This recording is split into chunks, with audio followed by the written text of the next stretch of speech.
আসসালামু আলাইকুম। আপনারা কেমন আছেন? আবার আমি আপনাদের সামনে হাজির হয়েছি।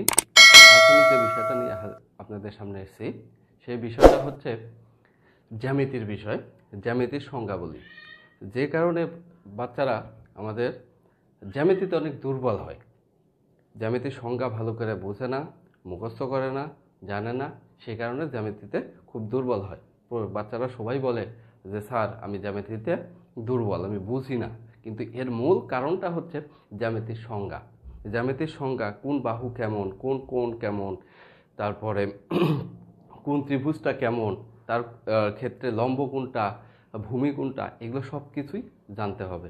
জানলেই সে জ্যামিতিতে ভালো করতে পারবে, তাছাড়া ভালো করা সম্ভব না। জ্যামিতিতে খুব ভালো করার জন্য খুবই নর্মালি বিষয় কিছু জানতে হবে, যেগুলো সংজ্ঞা। সেই সংজ্ঞাগুলো জানলে, তার সাথে সাথে যে শর্তগুলো আছে সেই শর্তগুলো জানলেই আমরা জ্যামিতিতে ভালো করতে সক্ষম হব। তো আমি আজকে এই বিষয়গুলো নিয়েই হাজির হব।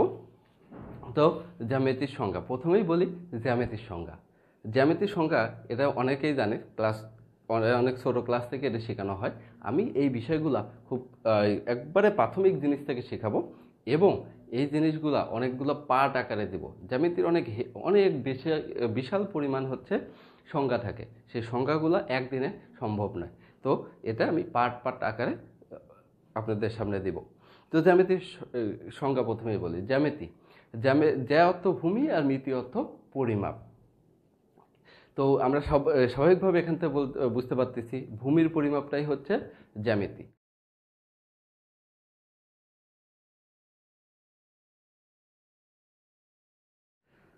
তাহলে জ্যামিতির সংজ্ঞা কি? যে শাস্ত্র পাঠ করলে ক্ষেত্র পরিমাপের যাবতীয় বিষয়, নিয়মকানুন ইত্যাদি জানা যায় তাকে জ্যামিতি বলে।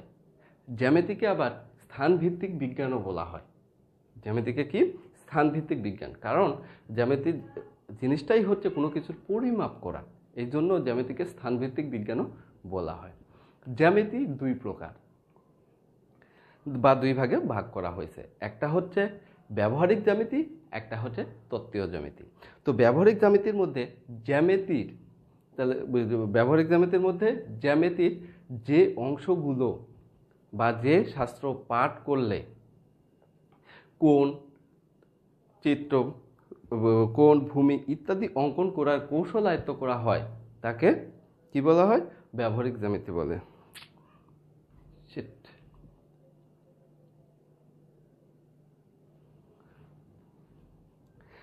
ব্যবহারিক জ্যামিতি, জ্যামিতির যে অংশ পাঠ করলে রেখা, কোণ, ত্রিভুজ, তারপরে চতুর্ভুজ ইত্যাদি সম্পর্কে অঙ্কন করা যায় তাকে ব্যবহারিক জ্যামিতি বলা হয়। এই ব্যবহারিক জ্যামিতি যেগুলো আমরা করি সেটা হচ্ছে সম্পাদ্য। একটা রেখা অঙ্কন করা, একটা কোণ অঙ্কন করা, বা কোণের সমান করে কোণ অঙ্কন করা, ত্রিভুজ অঙ্কন করা, চতুর্ভুজ অঙ্কন করা, এইগুলোই সবই হচ্ছে ব্যবহারিক জ্যামিতির মধ্যে। এরপরে আসছি আমরা তত্ত্বীয় জ্যামিতি। তত্ত্বীয় জ্যামিতি যেটা আছে আমরা সেটাকে বলি উপপাদ্য। এই উপপাদ্যর মধ্যে আমরা যে জিনিসগুলো পড়ব, উপপাদ্য। জ্যামিতির যে শাস্ত্র পাঠ করলে বিভিন্ন যুক্তিতর্কের মাধ্যমে আমরা কোনো একটা জিনিস বা জ্যামিতির কোনো একটা তত্ত্ব প্রতিষ্ঠিত করতে পারি, সেটাই হচ্ছে উপপাদ্য। এটা হচ্ছে সহজ কথায়। এখন আমরা সংজ্ঞার মাধ্যমে বলতে পারি যে শাস্ত্র পাঠ করলে জ্যামিতির নিয়মকানুন যুক্তিতর্কের মাধ্যমে প্রমাণ করা যায় তাকে উপপাদ্য বলে। এখান থেকে আরেকটা আমরা সংজ্ঞা করতে পারবো, অনুসিদ্ধান্ত। অনুসিদ্ধান্ত কি? কোনো উপপাদ্য প্রমাণ করার পর তার থেকে এক বা একাধিক যে নতুন নতুন সিদ্ধান্ত গ্রহণ করা হয় তাকেই বলা হয় অনুসিদ্ধান্ত। তো এই অনুসিদ্ধান্ত আমরা খুবই কম পড়ি। এটা একটা বিষয় যে জ্যামিতি পড়ছি কিন্তু অনুসিদ্ধান্ত পড়ি নাই। প্রত্যেকটা জ্যামিতি ভালো করে পড়তে হয়, এবং যে কিছু কিছু জ্যামিতির শেষে নিচের দিকে দেয়া থাকে অনুসিদ্ধান্ত। এই অনুসিদ্ধান্তগুলো আমাদের পরবর্তী জ্যামিতিতে প্রমাণের ক্ষেত্রে ব্যবহার করা হয়।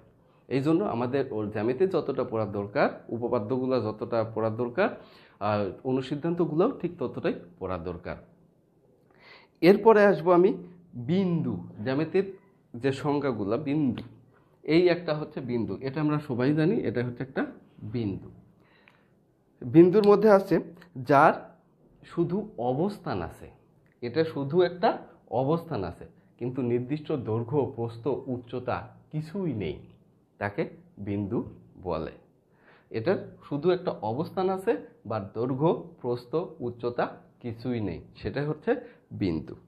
এবার আসছি যে সমরেখ বিন্দু। সমরেখ মানে কি? একটা রেখার ওপর অনেকগুলা বিন্দু। সমরেখ অর্থ হচ্ছে একটা রেখার ওপর অনেকগুলা বিন্দু। যদি আমরা এই একটা রেখা ধরলাম, এটা হচ্ছে এ বি একটা রেখা, এই রেখার উপর এখানে একটা বিন্দু, এখানে একটা বিন্দু, এখানে একটা বিন্দু, এখানে একটা বিন্দু। তাহলে এখানে এই এ বি রেখার উপর অনেকগুলো বিন্দু আছে, এই বিন্দুগুলা সবগুলা একটা সরল রেখার উপর অবস্থিত বা একটা রেখার উপর অবস্থিত, এই জন্য এই বিন্দুকে বলা হবে সমরেখ বিন্দু। যে বিন্দুগুলো একটি রেখার উপর অবস্থিত, ওই বিন্দুগুলোকে সমরেখ বিন্দু বলে। সমবিন্দু, এরপরে আমরা আসব সমবিন্দু। যদি দুই বা ততোধিক রেখা, আমরা এটা এইভাবে আসি,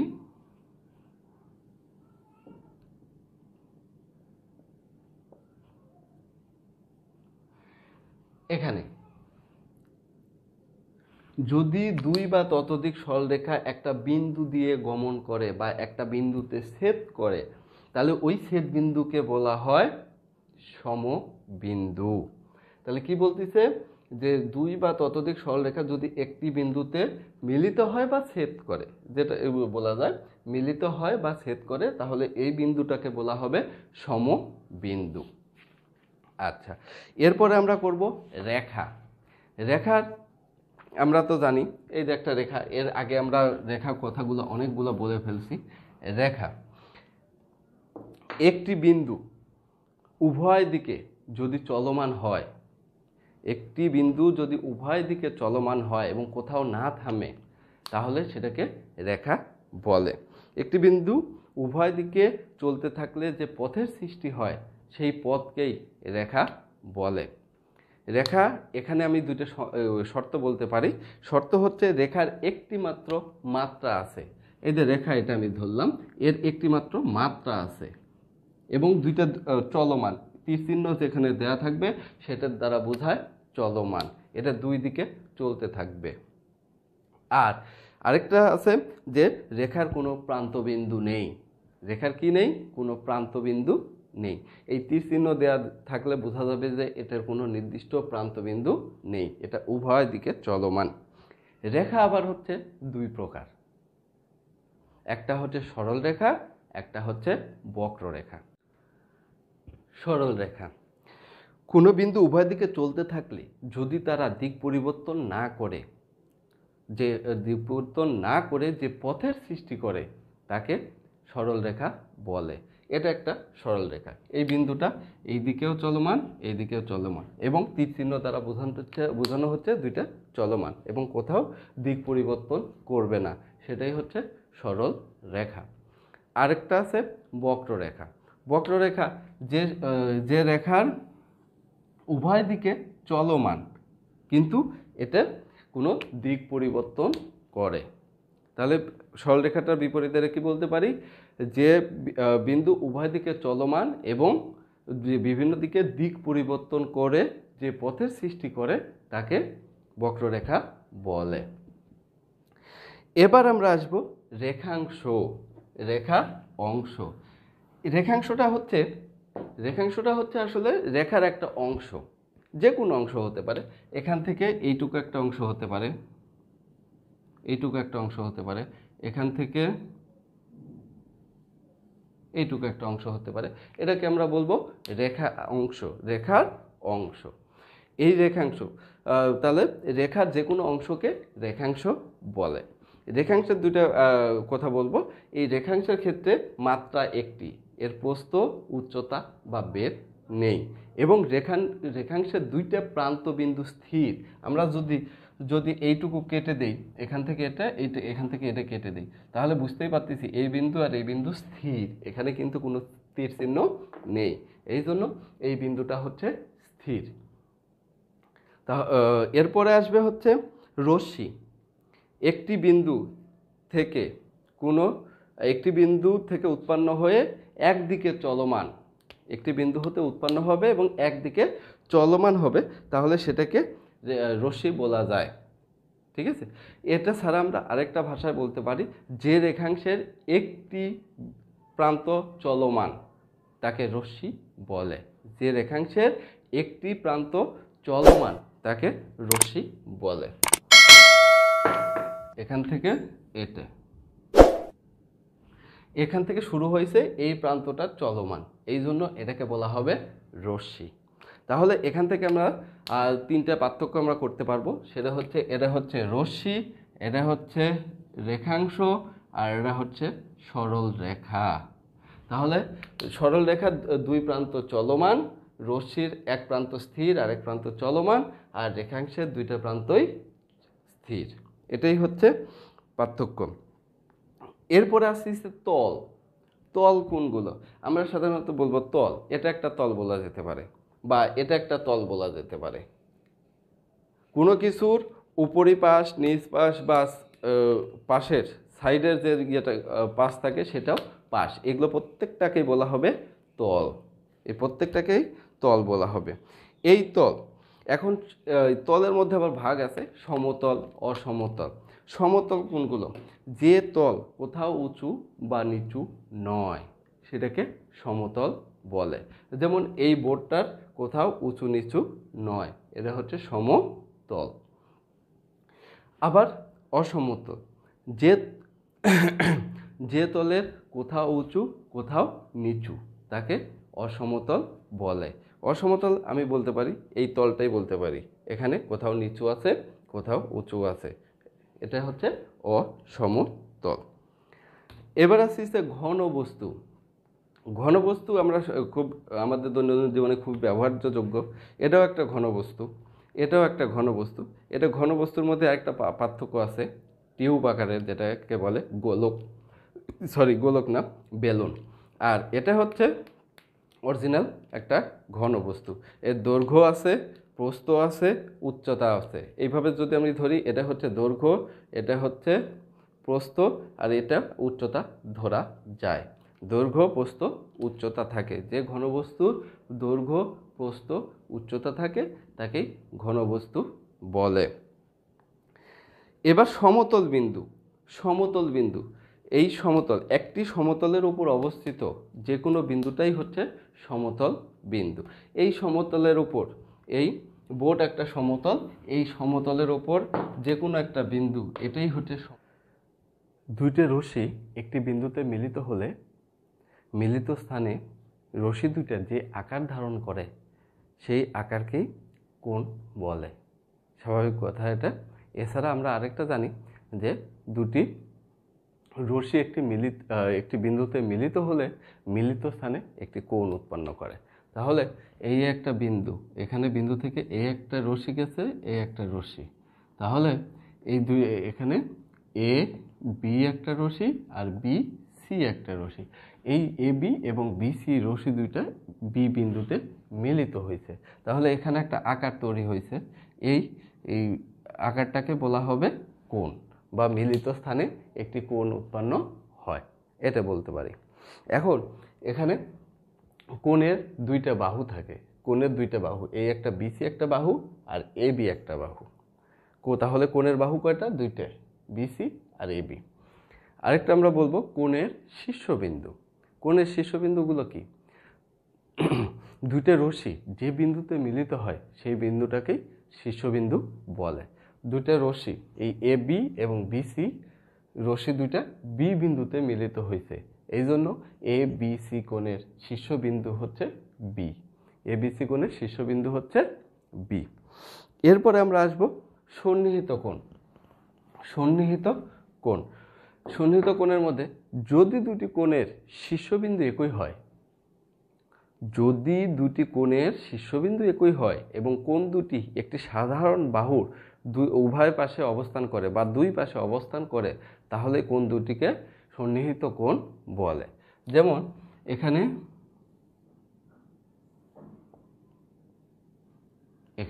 এই একটা কোণ, এই একটা কোণ। তাহলে এই একটা কোণ, এই একটা কোণ, এই দুইটা কোণের সাধারণ বাহু এটা। দুইটা কোণের শীর্ষবিন্দু একটা বিন্দুতে এবং সাধারণ বাহু একটা। তাহলে এই কোণ, এই কোণ, এই দুইটা কোণকে বলা হবে সন্নিহিত কোণ। তাহলে আমি আবার বলতেছি, যদি দুটি কোণের শীর্ষবিন্দু একই হয় এবং কোণ দুটি একটি সাধারণ বাহুর উভয় পাশে অবস্থান করে, তাহলে কোণ দুটিকে সন্নিহিত কোণ। এবার আমরা দেখব বিপ্রতীপ কোণ। বিপ্রতীপ কোণ কোনো কোণের বাহুদ্বয়ের বিপরীত রশ্মিদ্বয় যে কোণ উৎপন্ন করে তাকে ওই কোণের বিপ্রতীপ কোণ বলে। কোনো কোণের বাহুদ্বয়ের বিপরীত রশ্মিদ্বয় যে কোণ উৎপন্ন করে তাকে বিপ্রতীপ কোণ বলে।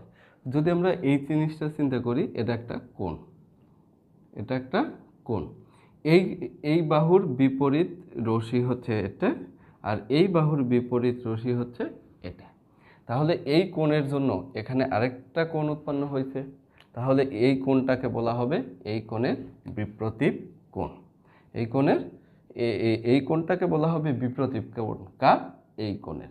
তাহলে কোনো কোণের বাহুদ্বয়ের বিপরীত রশ্মিদ্বয় যে কোণ উৎপন্ন করে তাকে ওই কোণের বিপ্রতীপ কোণ বলে। বিপ্রতীপ কোণের ক্ষেত্রে বিপ্রতীপ কোণগুলো পরস্পর সমান হয়। এই কোণ আর এই কোণ সর্বদা সমান হবে। এটা আর এটা বিপ্রতীপ হয়ে গেছে বিধায় এই কোণ আর এই কোণ এখানে আবার দুইটা বিপ্রতীপ কোণ হয়েছে, একজোড়া বিপ্রতীপ কোণ হয়েছে। এই দুইটা কোণ আবার পরস্পর সমান হবে। আচ্ছা, এরপরে আমরা করব সমকোণ। সমকোণের মধ্যে যে কোণের পরিমাণ 90 ডিগ্রি, যে কোণের পরিমাণ 90 ডিগ্রি এর সমান তাকে সমকোণ বলে। যে কোণের পরিমাণ 90 ডিগ্রি এর সমান তাকে সমকোণ বলে। সমকোণের ক্ষেত্রে আমাদের লাগবে দুটো বাহু, যে কোনো কোণের ক্ষেত্রে। তাহলে এটা আর এখানে এই কোণটা কি হবে? সমকোণ। আর সমকোণের চিহ্নটা হচ্ছে আমাদের এটা। এটার দ্বারা আমরা বুঝবো যে এটা সমকোণ আছে এখানে। এইরকম যদি আবার আমাদের কোনো চিত্রটা থাকে আর এই চিত্র সাইনটা যেখানেই থাকুক, তাহলে আমাদের বুঝতে হবে এটা সমকোণ আছে। এরপরে আসছে সূক্ষ্মকোণ। সূক্ষ্মকোণ যে কোণের পরিমাণ 90 ডিগ্রি এর ছোট, 0 থেকে বড় এবং 90 ডিগ্রি এর ছোট তাকে সূক্ষ্মকোণ বলে। এছাড়া আমরা বলতে পারি 0 থেকে বড় এবং 90 ডিগ্রি অপেক্ষা ছোট কোণকে সূক্ষ্মকোণ বলে। দুইভাবেই বলা যায় যে 0 ডিগ্রি অপেক্ষা বড় এবং 90 ডিগ্রি অপেক্ষা ছোট কোণকে সূক্ষ্মকোণ বলে। এরপর আসছে স্থূলকোণ। যে কোণের পরিমাণ 90 ডিগ্রি থেকে বড় এবং 180 থেকে ছোট, 90 ডিগ্রি থেকে বড় হবে এবং 180 থেকে ছোট হবে, সেই কোণকে স্থূলকোণ বলে। এরপরে আরেকটা কোণ আছে প্রবৃদ্ধ কোণ। প্রবৃদ্ধ কোণ কি? প্রবৃদ্ধ কোণ হচ্ছে দুই সমকোণ অপেক্ষা বড়, দুই সমকোণ অপেক্ষা বড় কিন্তু 4 সমকোণ অপেক্ষা ছোট কোণকে প্রবৃদ্ধ কোণ বলে। এটা আমি দেখাবো যে এই একটা কোণ নিলাম আমি, এখানে এ ও বি, এখানে এ ও বি হচ্ছে সূক্ষ্মকোণ, আর এটা এই বাহিরের যে কোণটা এটাকে বলে প্রবৃদ্ধ কোণ। এই কোণটাকে বলা হবে প্রবৃদ্ধ কোণ, এই ভেতরেরটাকে বলা হবে সূক্ষ্মকোণ, আর এই বাহিরের যে কোণটা এটাকে বলা হবে প্রবৃদ্ধ কোণ। কারণ হচ্ছে এটা 180 ডিগ্রি অপেক্ষা বড়, 180 ডিগ্রি অপেক্ষা বড় এবং 360 ডিগ্রি অপেক্ষা ছোট, অথবা বলা যায় দুই সমকোণ অপেক্ষা বড় এবং 4 সমকোণ অপেক্ষা ছোট, তাদের কোণকে প্রবৃদ্ধ কোণ বলে। এরপর আসছে সরল কোণ। সরল কোণ যে কোণের পরিমাণ 180 ডিগ্রি এর সমান বা দুই সমকোণ, যে কোণের পরিমাণ 180 ডিগ্রি এর সমান বা দুই সমকোণ তাকে সরল কোণ বলে। যেটা আমরা এটা বলতে পারি এই কোণ, এই কোণ, এখানে এটা, এই কোণটাকে বলা হবে সরল কোণ। যেখানে এর পরিমাণ হচ্ছে 180 ডিগ্রি বা 2 সমকোণ।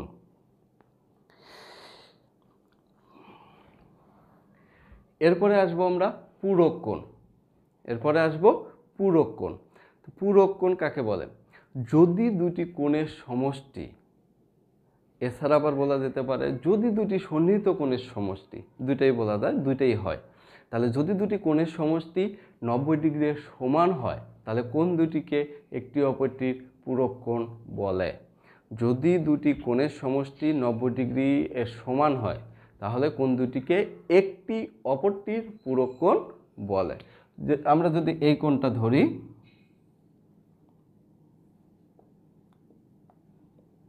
এখানে এই চিহ্নটা দিয়ে দিলাম, তাহলে A B C D, A B C আর এখানে ডি। তাহলে এই দুইটা কোণের সমষ্টি হচ্ছে আমাদের কত দেওয়া আছে? 90 ডিগ্রি। তাহলে এই এ বি ডি এর পূরক কোণ হচ্ছে সি বি ডি, এটার পূরক কোণ এটা, আর এটার পূরক কোণ এটা। এই দুইটা কোণ পরস্পর পূরক কোণ। ওই একইভাবে আমরা আবার বলতে পারবো সম্পূরক কোণের ক্ষেত্রে। সম্পূরক কোণের ক্ষেত্রে সংজ্ঞাটা একই। যদি দুটি কোণের সমষ্টি 180 ডিগ্রি সমান বা 2 সমকোণ হয় তাহলে কোণ দুইটি পরস্পর সম্পূরক কোণ। তাহলে আমরা চিত্রের মাধ্যমে আবার দেখে নেই।